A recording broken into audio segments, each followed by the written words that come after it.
All right, good afternoon, everyone. I'm going to give it just a few seconds for Zoom to let all the participants in. I hope you're all doing well today. Give it about 30 to 45 seconds for Zoom to catch up with everyone joining.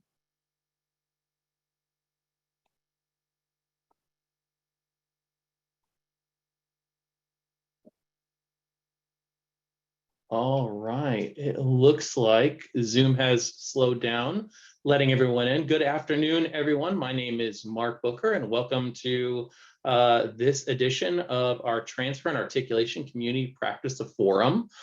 Today's subject is going to be about competency-based education and the impacts it has on transfer and the differences and some of the similarities it has with credit for prior learning. So before we get into everything, I just want to introduce myself a little bit and a couple other people that are joining me in the presentation today. I, again, am Mark Booker. I'm the Vice Provost of Strategy at the University of Phoenix, and I assist AACRAO in a lot of things related to transfer and articulation, and am the current Transfer and Articulation Committee Chair. Today, I have joining me Nathan Chickalo from the University of Phoenix and Wendy Davis from the University of Tennessee, Knoxville. Both are on the Transfer and Articulation Committee. And hopefully later today, also Nathan Pesavento from, and I see him here, from Western Governors University will be joining us too. So we're glad you're here and glad you're wanting to talk about this subject. And speaking of this subject, the reason that we are going over CBE, kind of the differences, similarities, and things to think about as it relates to transfer is because we as the AACRAO community have been putting on these calls every other month on the last Friday. And one of the things that we've done with these calls is ask for the community to give us topics that you want to hear about or that you want to learn more about. And so this is one of those subjects and topics that came from all of you that attend these calls in the AACRAO community. So we're really excited to present things around it. Just for those who may be new and have never joined these calls before, just wanted to talk a little bit about what the Transfer and Articulation Community of Practice is. It's really just a space where people can come together in our profession or even outside of the AACRAO Association to talk shop on transfer and articulation. We've made this as an extension over the pandemic of the services AACRAO provides as part of our work as a committee for AACRAO on transfer and articulation. And so it's a shared space for all of us to come together and talk about these type of things. So with that in mind, as we go through the session, if you do have any questions, we do want to hear from you. You can definitely put them in the chat and we'll respond, and I'll keep an eye on the chat as well as my colleagues and respond to you in chat. And then at the end of the session too, we'll have an open discussion or open Q&A. And one of the things that's really important as we go through this in this session is if you have awareness or if you have knowledge in these topics, feel free to share it in the chat, or when we get to the open discussion space, feel free to share it too. Both Nathans, Wendy and myself aren't monoliths. We don't know all of the things. And part of this is the group coming together to talk about what you're seeing and what you're experiencing. So make sure that if you have thoughts, engage and feel free to do so. So with that being said, thank you so much for joining us on a Friday. And here kind of the flow of things today that we'll talk about with CBE and some of these topics. I'll largely be driving, facilitating, but at times I'll reach out to my colleagues and ask them to provide their thoughts and feedback on it. But first, we're going to talk a little bit about the differences between CBE models. Some may not be aware that there are some different models that are out there, and there are some unique traits which makes it not only different for the student experience, but also very different on the transfer experience for our transfer professionals. The other thing we're going to touch on a little bit is the differences and similarities between credit for prior learning and competency-based education, most specifically the direct assessment model. So we'll touch a little bit about that because that is something that has come up from time to time in not only our association, but also some other. But it's always such a headache. Well, my dad and Will were both like, make sure you look at everything, like, make sure they didn't sneak anything in.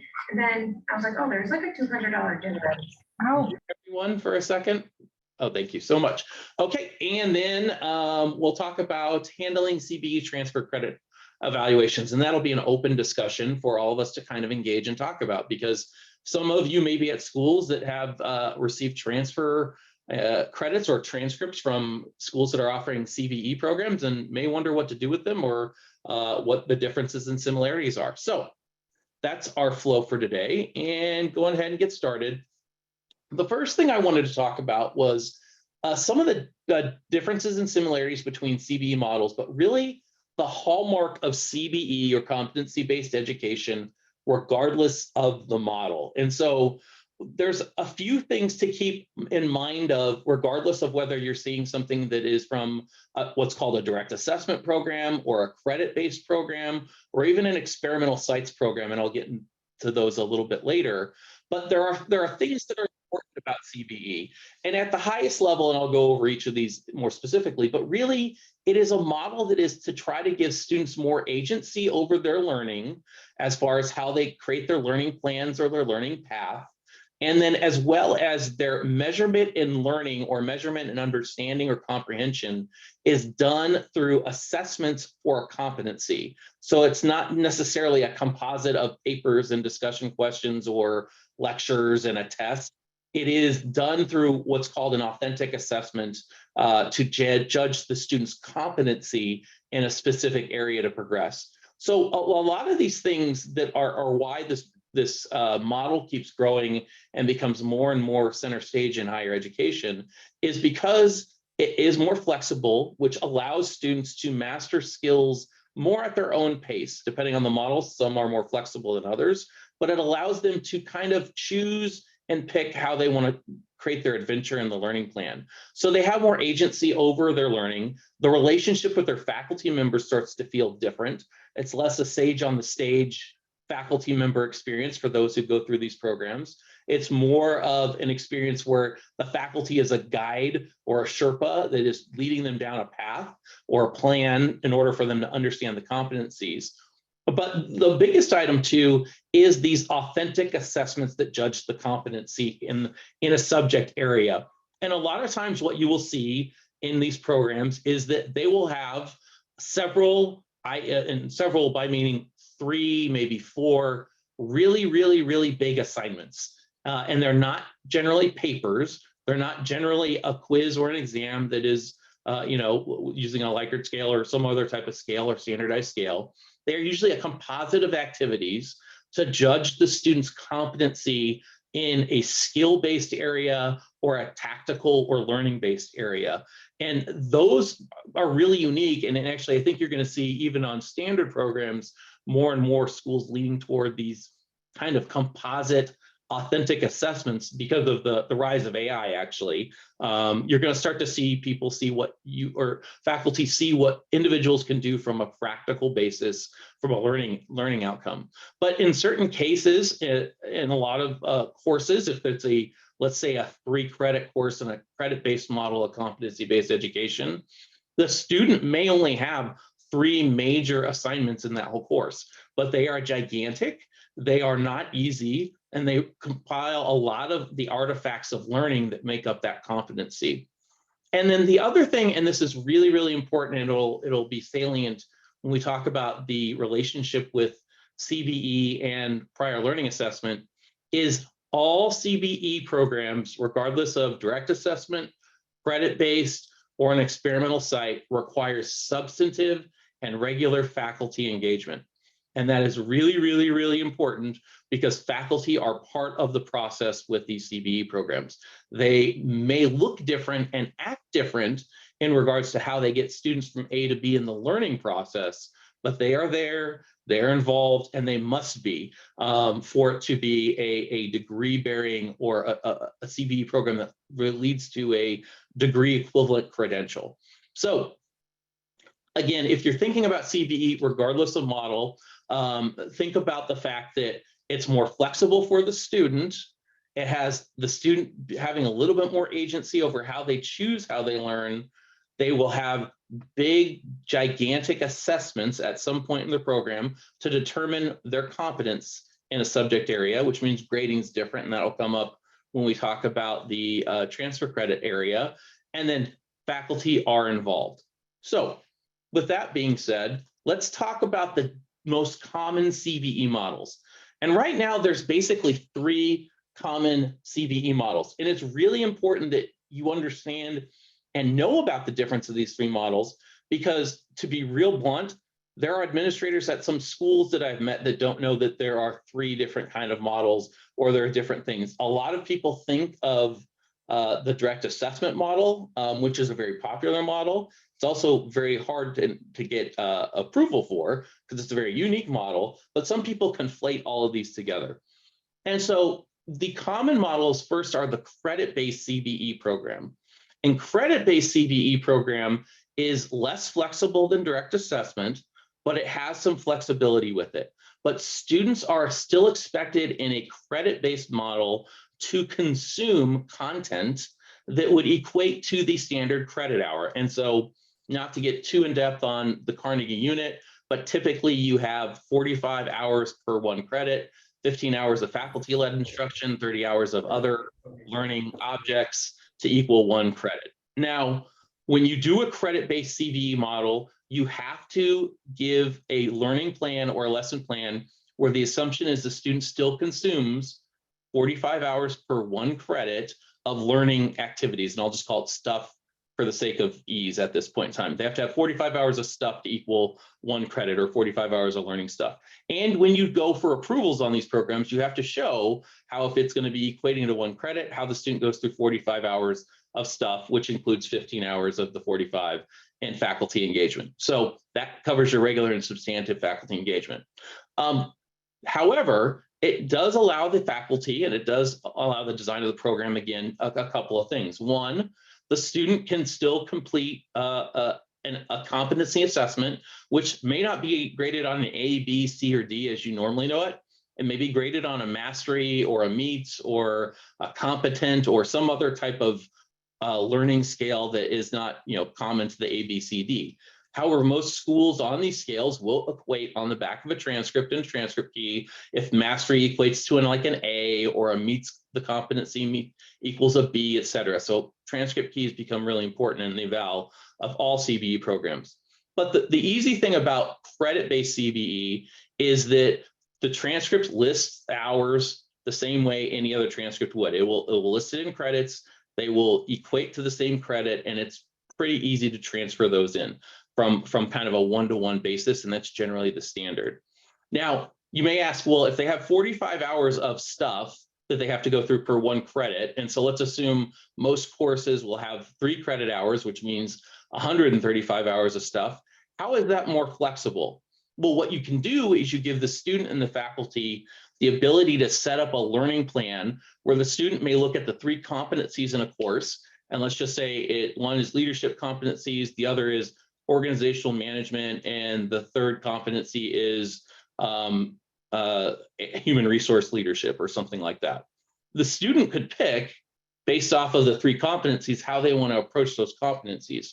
So they may choose to take the HR leadership one before they take the manager one, et cetera. They may take an approach where they spend a lot of time learning and then take all 3 competencies at the very end of the course, or chew down each competency one by one. There's still flexibility in the learning plan. It's just the student is still assumed to and considered to take 45 hours of learning content for 1 credit.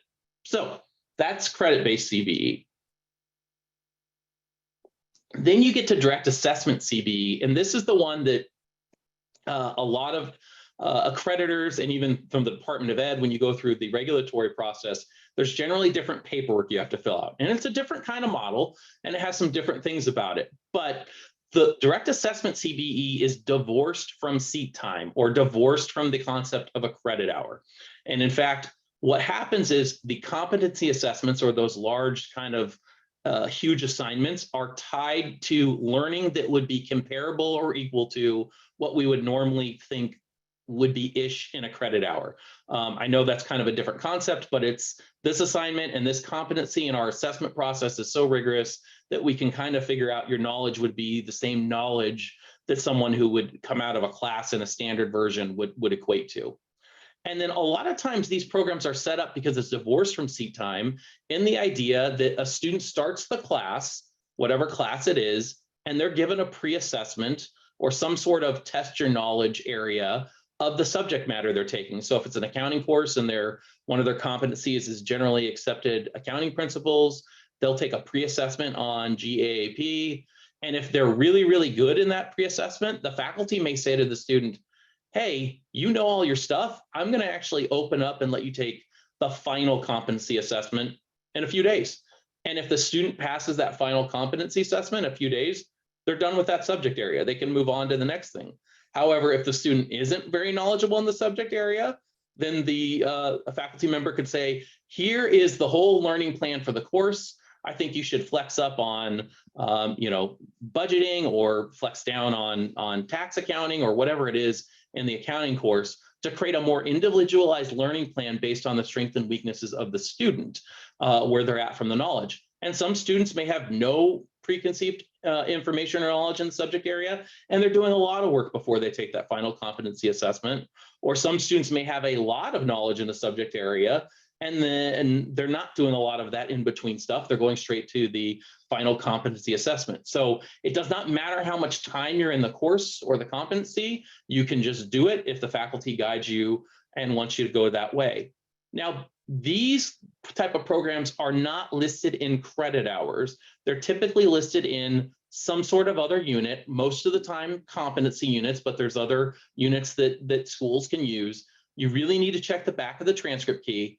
Most schools, however, that do offer direct assessment, try to equate their competency unit back to the level of learning and knowledge that a credit hour would be to help you with transfer evaluation. That's not an absolute. Some schools are different on it, but it is a pretty fair item that a lot of schools, and I'll turn it over to Nathan from WGU in a second to have him speak on his.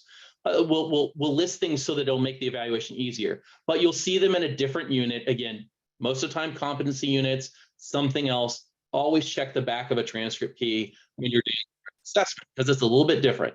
The other thing is, most of the time their grading or the grading is not in a ABCD format, but they will let you know what the level of achievement would be on if they're using some different nomenclature for mastery or success or whatever that may be. And then the last model of CBE that's out there is an experimental site CBE. And this is a little bit unique. When CBE was starting to give a rise, or people were looking into it, it allowed institutions to do some sort of innovative area of doing competency-based education. Those could mix some of the hallmarks of the two models I just talked about, could have some additional distinctions. There's not a whole bunch of institutions that are experimental or under that experimental site, which may do things a little bit slightly differently. However, there are still schools that do things a little bit differently, and there's still change that will go on in this arena over time, because institutions are still even testing this as a new innovative learning model. Speaking of that, because we have someone who school exclusively offers competency-based education programs, I wanted to give the mic to Nathan for a few seconds for him to, Nathan Pesavento, for him to say anything that he wants on his CBE model or any other things that may be of note that I may have missed. No, thank you, Mark. I love hearing the explanation from you on CBE, because it is still relatively new. Not a lot of people are doing it, but it's nice to know that more people are talking about it as an alternative method than the standard credit hour. But we do competency units rather than credit hours, and we equate the competency of a course to a B or better. Although we don't assign grades, they'll get marked as either passed on the transcript where the competency has been achieved, or they will be incomplete and roll until the student earns competency in that. And we do it with a 6-month standard term with that mentorship that you talked about, either at the individual level, someone they're working with on a weekly, bi-weekly, sometimes daily basis, and then at the course level, where we have instructors that are dedicated to just one course rather than one student. But we do tie our competency units pretty closely, or some would say identically, to a credit hour, where we would be, when we're evaluating credit, we would say that English Composition 1 is equivalent to 3 competency units, and we're going to fill that with an institutionally accredited English composition course from another school. But as far as transfer goes, that's how we accept it into our institution, competency to credit hour.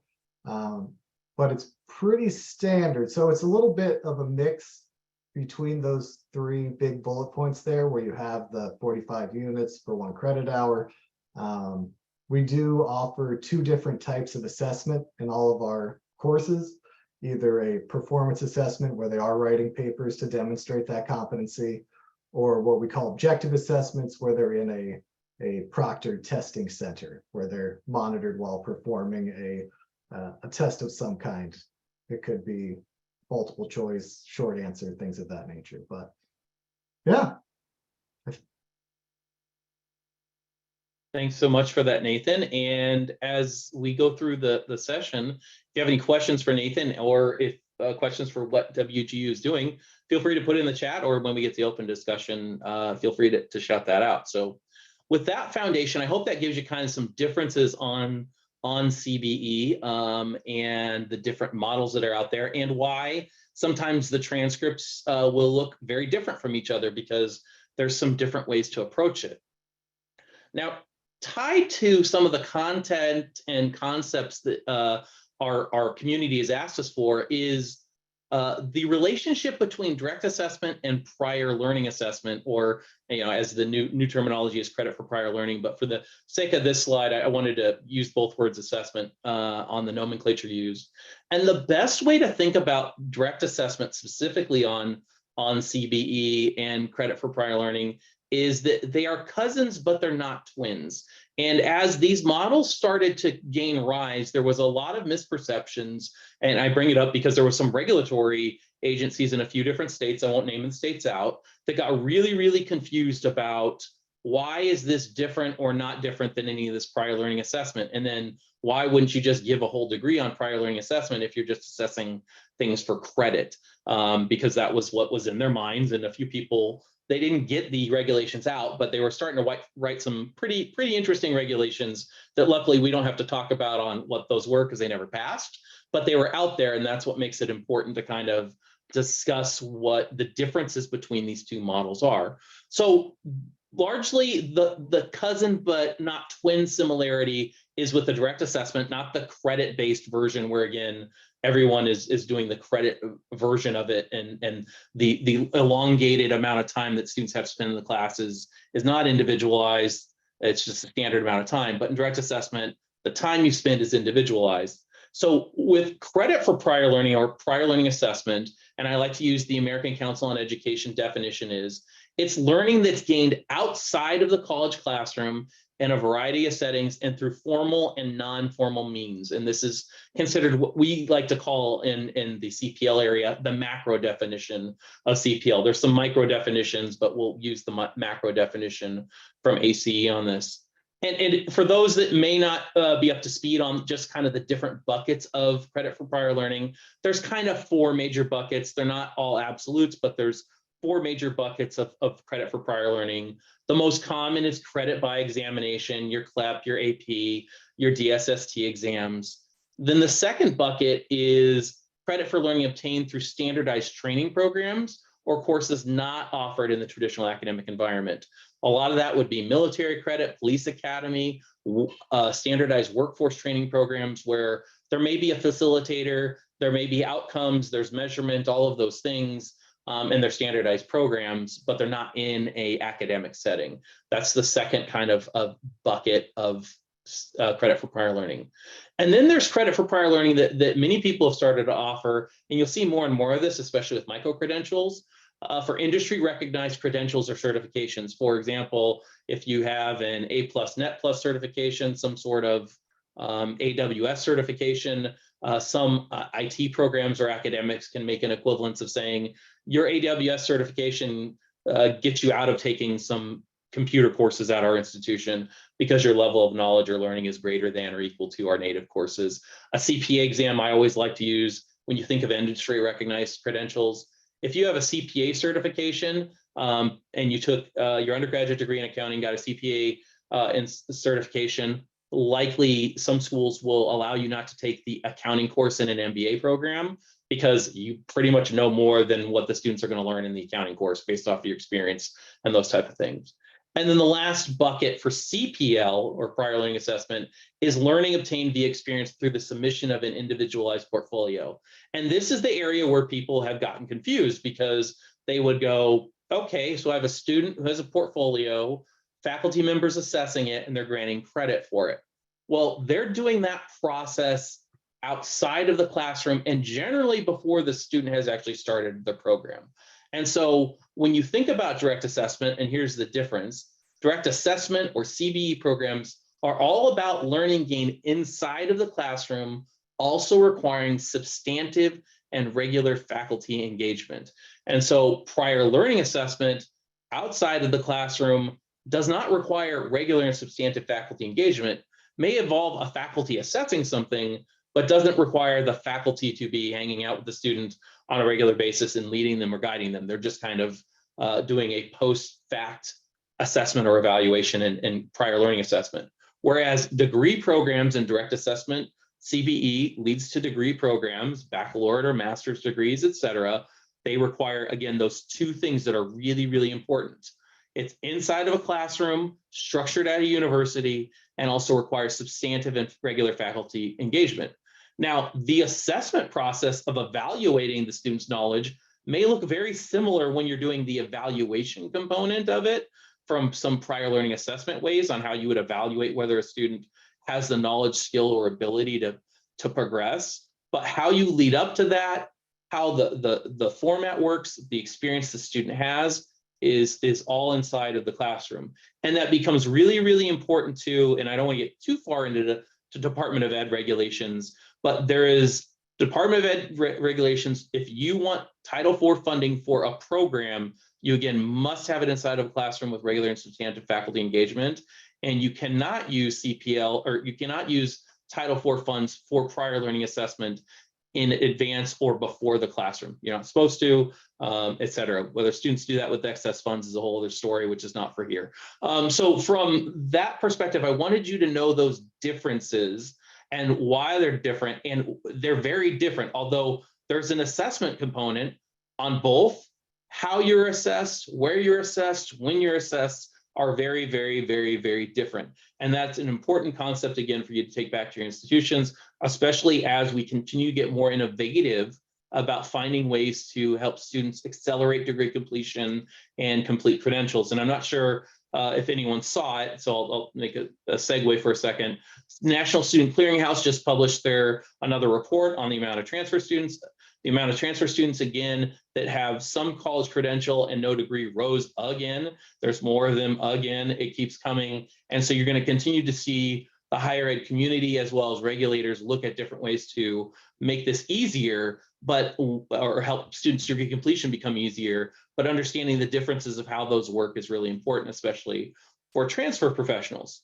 So with that being said, I've given you about 30 minutes of a primer of differences in CBE and things that are experienced. Now we want to turn it over to you or anyone else that wants to chime in, especially also Wendy and Nathan can add in what they experience from a transfer perspective at their schools, but what you see from a transfer perspective, because CBE program transcripts may look different. They may be graded in different nomenclature than an A, B, C, and D. Values may be different. Program design may be different. So you may have a lot of questions on how to work with that, what you should do, and how to handle that. So we're going to turn it over to the audience. If you would like, you can type your questions in chat. We'll give you some time to do that and we'll read them out loud. But Nathan and Wendy, if you want to add anything in about what you see at your schools or thoughts you want to share, I'll give that time while people put their questions in chat. Yeah, thanks, Mark. You know, from a University of Phoenix perspective, you know, we definitely see transcripts coming in from other CBE programs. Like Mark said, I think one of the biggest resources that you have when evaluating those coming in is the transcript key. Really understanding how those assessments have been viewed and graded, and then how those would come over. Quite often, the transcript key has some type of equivalency chart that indicates one CBE unit to one credit, or one of those, that type of thing. I work on the PLA or CPL side very frequently. Our institution kind of keeps those separate a little bit, and so we don't necessarily apply PLA credit to the CBE programs that we have offered at the university. But like Mark said, they are, in a way that they're assessed, there is an assessment component of each. And so as PLA is being assessed, there are faculty members that take part in that assessment to a certain level, and we rely on them, but it's vastly different than the CBE model. And I'll say, especially at the University of Tennessee, we're seeing much more of the CPL than we would anything else. We still haven't reached that point to where we could expand it. There are times we do get a question more on the CBE, but I'll say at this university level, we haven't created the process that is approvable on the faculty side to do more than that. So there are still some limitations when it comes to it. But even with CPL, especially if we're looking at JSTs, we're still doing a lot of work to add more valuable and meaningful credit as opposed to or elective credit. So trying to find more course for course and address the student need on that side. All right, thanks, Wendy. Nathan P, before I go on, anything else you want to share before we start looking at some of the questions coming in? No, I think, so WGU doesn't have, we don't process CPL, but we do accept the CBE as long as it's tied to some sort of credit or competency hour. We will apply completed degrees. If a degree has been recorded, that'll make them eligible for any sort of block transfer eligibility or master's level programs. But that's kind of where we are. Also, we don't have any elective credit, so it all has to be related to the program or done through a completed degree block transfer of competencies. All right, thanks, Nathan. So Kelly put a question in the chat, and the question is, are we finding that institutions are limiting PLA and CBE credits to more elective areas, or are institutions typically allowing these credits to be applied to program-specific requirements? So Kelly, I'll talk at a very, very high general basis, and then if any of my peers on the call want to talk about what they do with their institutions, they'll be glad to jump in. At a very, very high basis, you do still see, and I'll speak to the undergraduate degree, segments of the undergraduate degree. There's the elective bucket, the general education bucket, and then the major required course of study bucket. And by and large, I would say that most institutions are still on a scale of where electives, they'll kind of let anything come in, CBE type credit, PLA credit, et cetera. And then as they get into the gen eds and as they get into the major course of study, it gets more restrictive, especially at the major course of study level. That being said, there are many institutions that are allowing both CBE credit and PLA credit come in to gen eds and majors if they have the right assessment protocols on campus and is the right kind of transfer areas on campus. I would, again, in an industry level, I do think that there is more flow and flexibility with CBE credits, mainly because they're coming from institutions. They're always within a degree from that perspective. So you see more flow on that either way. PLA, some people, and it kind of, again, goes back to the bucket of PLA. If it's ACE credit, a lot of people tend to be flexible with that, obviously, because we want to try to do good for military students and some other things. But when it comes to if institution A did a portfolio assessment that was all their own, transferring it to institution B, they're very restrictive on whether they're going to accept a portfolio assessment that another school did, because the assessment process was unique to that school. So The short answer is there's kind of an economy of scale between what bucket you're talking about in the undergraduate degree. Schools do accept both PLA and CBE to all buckets.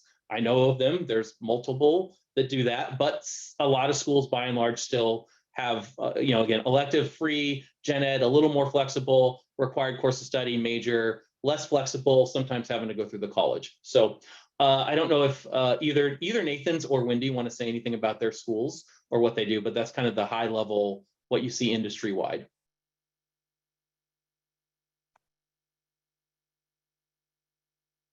No, I think that is I would also say that at a high level, that's pretty accurate. It just depends on the receiving institution and who has electives and who doesn't, more or less. I mean, it really comes down to where people feel confident and comfortable putting certain types of education experience into their degree programs, making sure that you're not over gifting credit and making sure that your competencies really are checked in that transfer protocol or that transfer course syllabus, so that the students are ultimately successful. I think schools are doing a good job at getting used to how to assign CBE or PLA.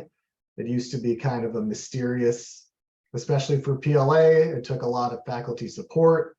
Sometimes that faculty support took months or years to get around the evaluation or backlog. So it's nice to see other schools making an effort to lower that timeline for students who are looking to enroll. Yeah, and I think Nathan hit on it too. From a PLA perspective, I think one of the things that you kind of have to keep in mind is the level of rigor that is involved in the process. And so there is definitely some scrutiny as you progress, from elective to gen ed to required course work in the major. There's more steps and more scrutiny that goes into those assessments. And so I know from our institution, the further down that path we go, we really align ourselves with the different colleges within the university to make sure that there is a level of assessment there that there's that kind of proves out that rigor as we move forward. So that's how it is from our side.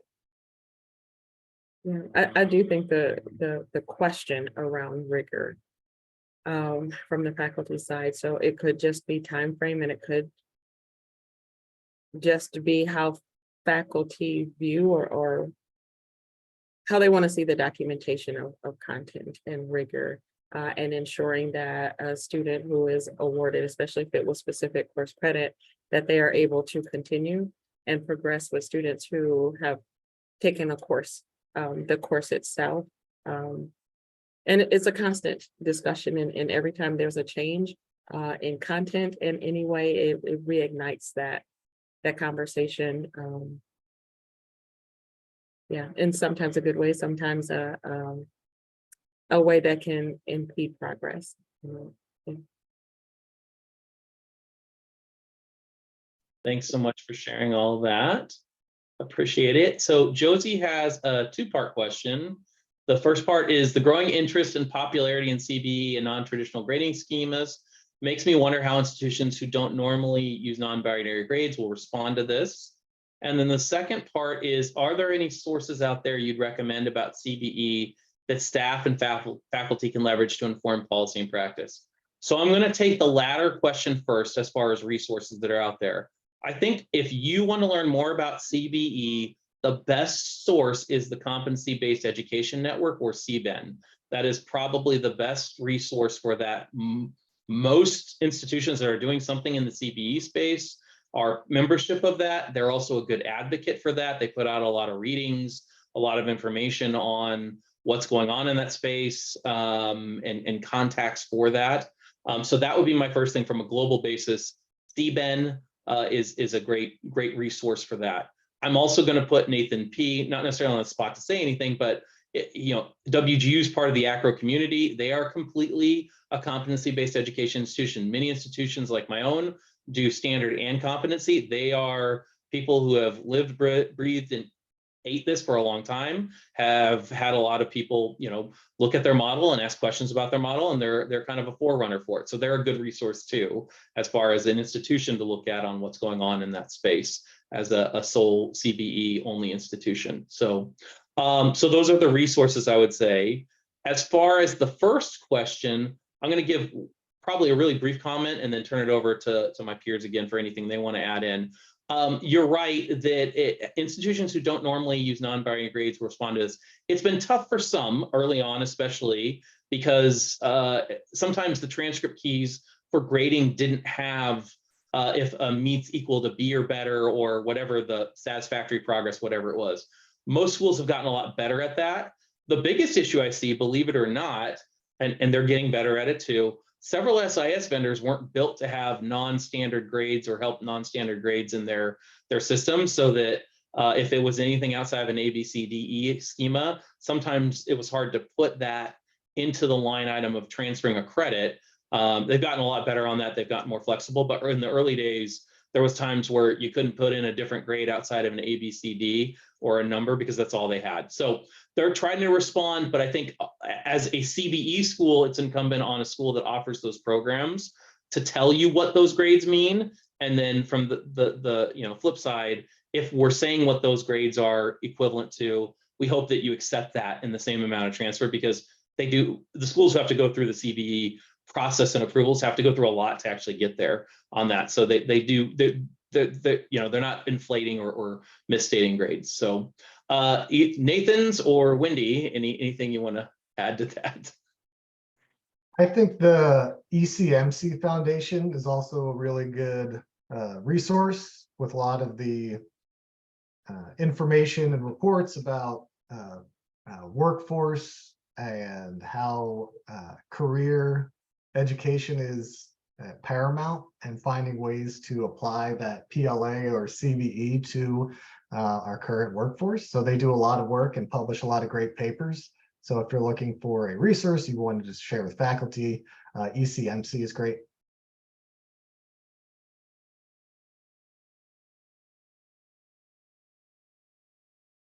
I don't have anything to add to that for resources. Awesome.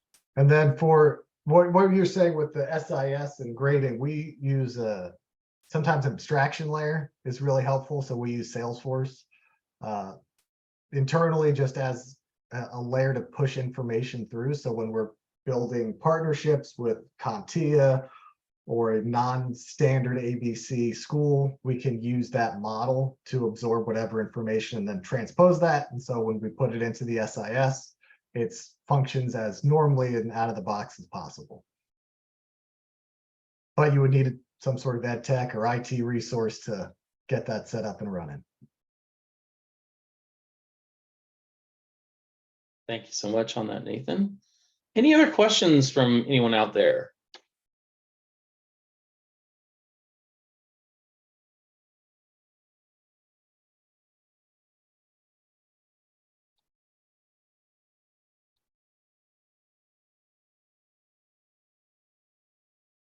Well, I'm not seeing any. If you have any on the back end, let me give you our contact information, which is here. And as well as if anyone has any last questions, we'd love to take them. I also know that, the NFL draft's going on, so maybe some people want to go watch the draft, but or whatever else is going on. It's late on a Friday, but we really do appreciate you all coming today. The other thing before I go, and or unless there's any other questions that show up, and again, I'll wait to see for a few seconds. Upcoming in AACRAO is the Tech and Transfer Summit. Wendy, do you want to say a few words about that? So I give an appropriate plug before we leave on that upcoming summit that you may be interested in. Sure, thank you. Well, and like Mark just said, so they I always say transfer first because I'm a transfer person, but it's really the technology and transfer virtual summit, July 11 through 13. And the way it's designed is the start and end times are designed to try to accommodate the majority of us across the nation. So it will begin at 11 a.m. Eastern time, and first 2 days will end 5 p.m. Eastern time. Third day will end at 3 p.m. So it will be a combination of workshops, of sessions. So we have looked and tried to bring the best possible sessions to everyone who does attend. The theme is creativity and technology and transfer. So conversations will be about innovation, things that folks have done differently, and that they can share with the rest of the community. So we hope that a lot of folks will attend. We will be using the Hoover app. So you'll be able to download that on your desktop or on a cell phone. We will have the meetings, and the majority, there will be recorded sessions. So any session that has been recorded, you will be able to view. Usually it's about 60 days. For about 60 days, it will be available once released after the summit.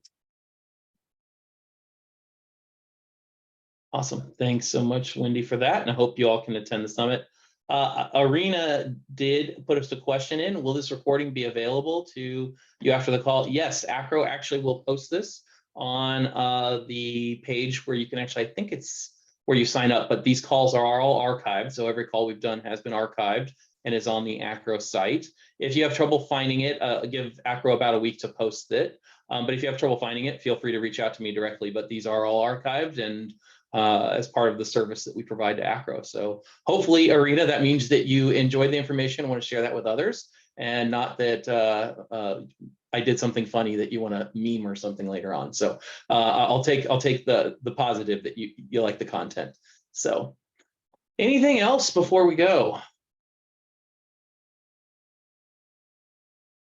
All right, you've been an excellent group. And again, thank you to both Wendy and both Nathans for helping me out today. And again, hopefully this was helpful, and we'll see you in the next couple of months when we have another call with some different subject matters. Thanks again, and take care. Thanks, everybody. Bye-bye.